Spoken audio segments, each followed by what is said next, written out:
How to change iPhone language from Arabic to English. To get started, first of all go ahead and open up the Settings application on your phone. Once you're here, scroll down until you find the General option and tap on it. Inside the General menu, scroll down and tap on Language and Region as shown.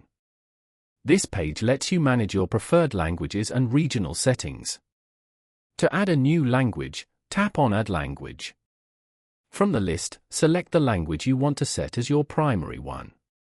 As you can see, a confirmation pop-up will appear. Tap the first option to confirm the change. Your iPhone will then apply the new language settings and update the interface. Following these steps, you can easily change to any language on an iPhone. Thank you for watching. Please leave a like if this tutorial helped you, or leave a comment below if you have any questions related to the video.